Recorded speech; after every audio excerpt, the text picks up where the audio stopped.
Olá, oitavo ano, novo formato agora, ó. Fico aqui no cantinho e a apostila aí na página inteira. Então, gente, eu tentei, né? Vamos ver se fica melhor. Depois eu vou perguntar para vocês, mas acredito que fica mais visível por causa das imagens, dos mapas, né? Vamos tentar dessa forma e daí vocês me falam se ficou melhor ou não, tá bom? Mas a ideia é a mesma. Vou continuar explicando, só que com a apostila no fundo para a gente estar podendo ver as imagens e tudo mais, certo? Então, gente, semana passada, aliás, a última vez que nós gravamos uma videoaula, eu passei para vocês sobre o bloqueio continental, né? Que o que acontece? Os países, né, da Europa, aliados ou não da França, de Napoleão, foram impedidos de comercializar com a Inglaterra. E daí nós vimos que Portugal teve um problema com isso, que Espanha teve um problema com isso, né? Que acabaram continuando a comercializar com eles, né? Com a Inglaterra, porque não tiveram opção. Aí deu um problema grande para eles, que eles foram invadidos pelos franceses, correto? Então vamos lá, ó. Derrota de Napoleão na Rússia. Então, gente, a Rússia é mais um país que não teve escolha. Ah, professor, como assim? É que assim, pessoal, a intenção maior da França com o bloqueio continental era atingir a economia da Inglaterra, correto? Então, nessa ideia de atingir a Inglaterra, bloqueou que os outros comercializassem com ela. Simples, né? Uma coisa bem básica. Só que o que acontece? O mercado, certo, a produção da França acabou que não deu conta de tudo que esses países precisavam, né? Porque não estavam mais comercializando a Inglaterra. Então, todo esse mercado consumidor foi para onde? Foi para a França. E a França, obviamente, não tinha a industrialização que a Inglaterra tinha, certo? E isso causou uma superlotação nos produtos franceses. E, obviamente, que ela não vai dar conta de produzir para todo mundo e o preço acaba subindo também, porque se não tem os produtos para todo mundo, quem consegue, consegue a um valor mais alto, certo? Isso é a ideia da lei da oferta e da procura, né? Se não tem muita oferta, o que tem, o preço é alto, tá? Outra coisa que eu preciso falar para vocês. E isso impactou muito na Rússia, porque ela comercializava com a Inglaterra, tá? E a Rússia estava chegando preços para ela exorbitantes, né? Preços altos. Aí ela começou a se queixar, né? Começou a reivindicar essa questão de comercializar também com a Inglaterra, tá? Então, ela acabou não tendo tanta escolha e começou a fechar acordos com a Inglaterra, ok? Só que o que acontece, ó, como está escrito aqui para vocês? Ela rompe com o bloqueio continental por causa do comércio no verão de 1812, tá? Aí Napoleão acaba declarando guerra contra a Rússia, tá? Então o território é invadido por Napoleão. Aí o que acontece? Inicialmente, né, essas tropas francesas conseguem avançar sem ter muitos problemas. Começam a avançar porque, queira ou não, as tropas de Napoleão são muito boas, né? Avançam facilmente sobre os outros países, como fez na Espanha, como fez em Portugal, tá? E outros países também que a gente vai ver ali no mapa já já. Aí o que acontece? Só que na Rússia, eles vão enfrentar uma coisa diferente que eles não enfrentaram nos outros países. Eles vão enfrentar uma tática de guerra chamada terra arrasada. Ah, professor, o que é essa tática terra arrasada? É que é assim, vamos supor, olhem na minha mão aqui. Vamos supor que os franceses estão nessa região da Rússia e eles vão mudar para essa região que tem bastante recursos, né? Tem plantações, tem indústrias e tudo mais. Então, para a França é interessante avançar sobre essa região. Só que o que acontece? essa tática da terra arrasada, o que acontece? Antes deles chegarem nessa região, os russos já destroem tudo aqui, gente. Eles destroem as plantações, envenenam a água, destrói toda a forma de recurso para os soldados, porque, queira ou não, eles estão longe da sua terra e vão acabar aproveitando os recursos do país que ele está invadindo, certo? Só que acontece, essa tática, quando os franceses chegavam aqui, eles encontravam a terra totalmente sem recurso para eles se manterem, tá? E essa ideia foi em várias partes, né? Vamos supor, viam que os franceses iam mudar para cá, também faziam a mesma coisa, tá? Tanto que, ó, é, os franceses conseguiram chegar em Moscou e encontrar a cidade toda incendiada. Olha só, gente. Então, isso daí era uma forma de você ir acabando com a força do inimigo. A Rússia fez isso, tá? Então ela destruía tudo antes do inimigo chegar, ele chegava, não tinha recursos, tá? Essa é a grande ideia. E o que acontece? O que soma a essa tática da terra arrasada? O frio, o inverno russo, que é muito forte, castiga demais as pessoas, né? Quem é adaptado a esse inverno é quem mora lá, não era a realidade dos franceses. Então, o que acontece? Eles enfrentaram a terra arrasada sem recursos para manter o seu pelotão, suas tropas, e também o inverno muito forte, que a população não estava esperando, né, francesa, e também debilitadas, porque não tinha muitos recursos, alimentos, certo? Ó, como eles falam aqui, ó, encontraram pastos, casas e plantações destruídas, tá? Então, dificultando o abastecimento das tropas. Certo, gente? Então, isso é uma forma do quê? Você impede o avanço de Napoleão. Você impede o avanço das tropas napoleônicas.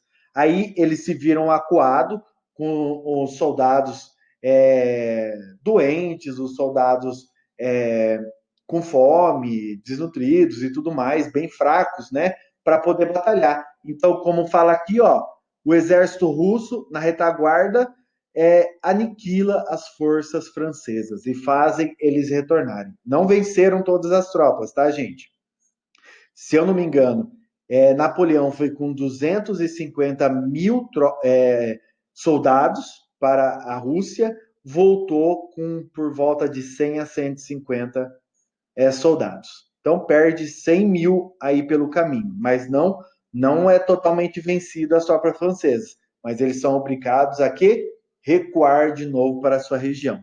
Então, Rússia impõe a primeira derrota a Napoleão, certo? Importante essa parte. Então, gente, olha aqui o mapinha só para a gente analisar ele rapidinho.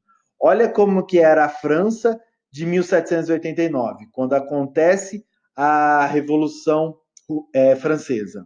Essa partinha aqui, tá?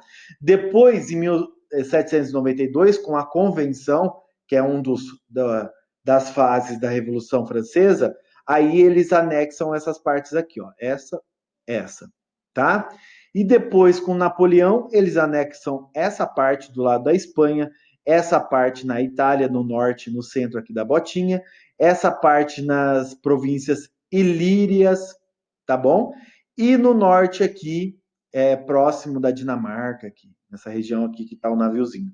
Então, olha só a expansão que faz a França desde a Revolução Francesa. Olha só o processo. E tem países e estados dominados por Napoleão, ó a corzinha aqui, né? Leipzig, que é a Alemanha aqui, ó, Suíça, desculpa, Reino da Itália, tá? Espanha, Portugal tá em branco, gente, mas ela foi atacada por Napoleão também, tá? Aqui, ó, essas regiões aqui do Império Austro-Húngaro, Prússia, tá? Império Russo, Suécia, todos esses países aqui são independentes, tá? Porém, aliados da França, tá? Tanto que a Rússia, que é aliada da França, ela acaba quebrando por tudo que a gente viu aí, que eu mostrei ali em cima para vocês, tá? E os países adversários, principal é a Inglaterra, a Grã-Bretanha, tá? E a Irlanda. aqui que eu estou mostrando no mouse, tá? Ó, os limites do Império Napoleônico, tá? Essa partinha verdinha. A Confederação de Reno, que depois vai colocar a Alemanha como independente, tá? Mas nós vamos ver isso. E o bloqueio continental. Toda essa partinha azul aqui, ó, estava bloqueada de comercializar com a Inglaterra. Certo, gente? Então, nessa página é isso, vamos passar para a próxima. Senão também vai ficar um vídeo muito longo, né? Exílio de Napoleão. O que acontece, gente? Napoleão, então, ele é derrotado na Rússia, tá? Ele perde apoio político dentro da França, perde a estabilidade, né? Porque desde o início que eu estou falando para vocês da era napoleônica, ele tinha o apoio da população porque ele falava: não, nós vamos transformar a França em uma potência, certo? E essa potência vai trazer muitos benefícios para o povo e tudo mais. Só que ele começa, essa imagem de estabilidade começa a cair, né? Ele não consegue manter o seu poder, né? Manter a sua imagem de conquistador e tudo mais, porque ele acaba perdendo a sua primeira batalha, certo? Não que não tivesse outras, né? Posteriormente. Ó, em 1814, então, Paris é invadida pela coligação. Lembra essas coligações que eu estava explicando na época da Revolução Francesa? Então, essa coligação ela se reúne novamente, que é a Áustria, Prússia e Rússia, tá? Futuramente a Inglaterra vai se juntar nessa coligação e vai para cima de Napoleão, tá? Para tirar ele do poder. Isso é uma coisa que elas queriam desde a época da Revolução Francesa. Como elas viram que Napoleão estava enfraquecido, elas aproveitam esse momento para invadir a França, tá? Aí o que acontece? O imperador se vê coagido, né? Ele abdica do trono e se exila na ilha de Elba, no mar Mediterrâneo, tá? Inicialmente, ele ficou lá 300 dias, né? Ele acabou aceitando a derrota. Só que acontece? Chega para ele, tá? Aliás, antes disso, Napoleão já está no exílio. Quem assume o poder é Luís, o rei Luís XVIII, irmão do Luís XVI, que foi guilhotinado na Revolução Francesa, da família de Bourbon, tá? Então, Luís XVIII, ele assume o poder enquanto não, né? Já que Napoleão foi exilado. Só que a maioria da população considerou uma imposição desses países, né? Dessa coligação. Como assim, né? Vocês querem escolher quem vai nos governar? Então, eles ficaram com medo de todas as conquistas obtidas na Revolução Francesa fossem, né, colocadas abaixo, já que vai voltar o rei absolutista, poder total e tudo mais, o antigo regime, né, o famoso antigo regime. Então, eles ficam descontentes nesse primeiro momento, certo? Só que acontece, chega a ilha de Elba, tá? Napoleão recebe a notícia que a população estava insatisfeita, tá? E daí o que ele faz? Em 1815, volta novamente para a França, tá? Retoma o poder com a ajuda dos militares, eles vão lá, apoiam Napoleão, ele volta no governo. E esse governo dele é conhecido como o governo de 100 dias. Ele é aclamado pelo povo, gente. Assim que ele volta para a França, o povo aclama ele, né? Ovaciona ele. Ovaciona não, ovacionar é colocar para baixo, né? Eles engrandecem o Napoleão, certo? Então ele é visto como muito bom. Aí o que acontece? Novamente a coligação se junta, a Rússia, a Áustria, a Prússia, só que agora a Inglaterra se junta a eles, tá? A Inglaterra se junta e conseguem finalmente derrotar Napoleão Bonaparte na famosa Batalha de Waterloo, na Bélgica, tá? Então, realmente, aí coloca fim, realmente, no governo de Napoleão na França, tá? Ah, professor, mas ele pode fugir de novo do exílio, da ilha. Só que dessa vez é o quê? Exilam ele. Aliás, antes dele ser exilado, ele tem planos de fugir para a América. Olha que fala aqui, ó. Só que antes dele conseguir isso, ele é detido. Aí os ingleses pegam ele e levam para a ilha de Santa Helena, no Oceano Pacífico, Atlântico, perdão, tá? E a partir desse momento, Napoleão é vigiado pela Inglaterra. Então, ele realmente ele é exilado, mas de uma forma de preso mesmo nessa ilha, para ele não fugir dali, certo? E lá ele acaba morrendo em 1821, tá? Na ilha de Santa Helena, tá? Então, gente, vamos dizer que a França, desde 1889, desde o início da Revolução Francesa, até 1815, ela passou por muitos conflitos, passou por momentos que a economia chegou a zero, né? Chegou como que eu posso dizer? A estagnação total da economia, porque era só conflitos, né? A indústria não ficou para segundo plano, tá? Eles produziam mais na parte agrária, tá? E não recebeu estímulo, ou seja, a França não teve, não injetaram essa ideia de evolução industrial, justamente porque o poder do rei ele acaba mantendo mais a produção agrária, tá? Porque, queira ou não, a maioria dos períodos, até 1789, foi o rei absolutista, tá? Então, choca com as ideias capitalistas. E outra coisa, os mercados estrangeiros, né, se vem caindo, né, e vê que a Inglaterra tem a maioria dos mercados, tudo isso deixou a França por momentos ruins, né? Então chega ao fim a era das revoluções, por enquanto, tá, gente? Já já tem as revoluções liberais, não para, a história é assim. Por enquanto parou as revoluções e a era napoleônica, tá? Mas vai voltar também mais um Napoleão, sobrinho desse Napoleão que morreu, volta futuramente. Mas enfim, é tudo spoiler que eu estou fazendo, tá? Futuramente nós vamos falar mais sobre eles. Só para deixar o gostinho. Próxima, gente, próxima página. Para a gente finalizar a videoaula de hoje. Congresso de Viena e reação monárquica. Então, assim, gente, Revolução Francesa e era napoleônica, os países monárquicos crescem o olho desse tamanho quando fala nesses períodos. Aí o que eles pensam? Não podemos mais deixar acontecer esses movimentos, tá?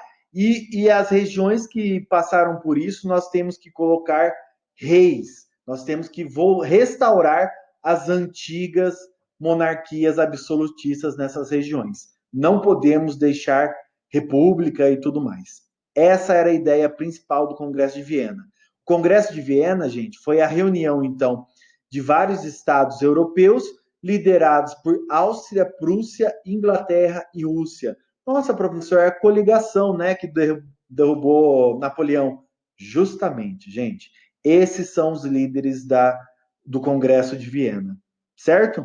Então, o foco principal desses países era não acontecer de novo revoluções e eras de, vamos dizer, de imperadores, né? De pessoas que querem avançar sobre os outros países. Então, o que eles pensam?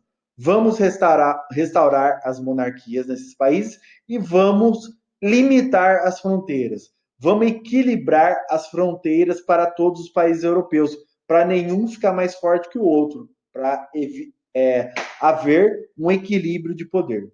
Essa era uma das principais ideias do Congresso de Viena.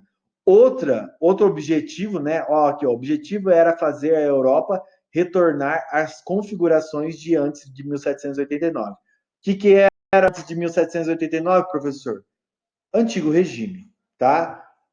Monarquia absolutista. Correto? Então, os representantes, eles acabam fechando uma santa aliança. Nossa, professor, o que é santa aliança? É um grupo militar, tá?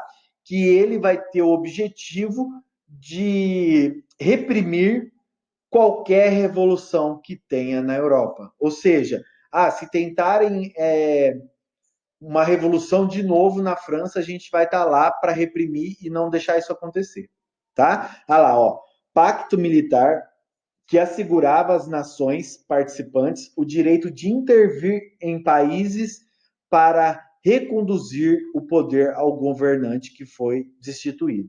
Então, todo o país da Europa que passasse por alguma revolução, eles iriam ajudar a colocar de novo o rei no poder, tá?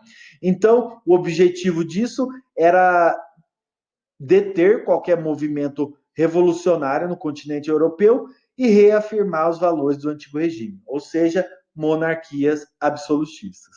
Certo, gente? Ó, por exemplo, isso aconteceu na França. Ó. Os franceses colocaram Luís XVIII, tá, no poder nessa ideia, certo? Então, acabou funcionando o Congresso de Viena, correto?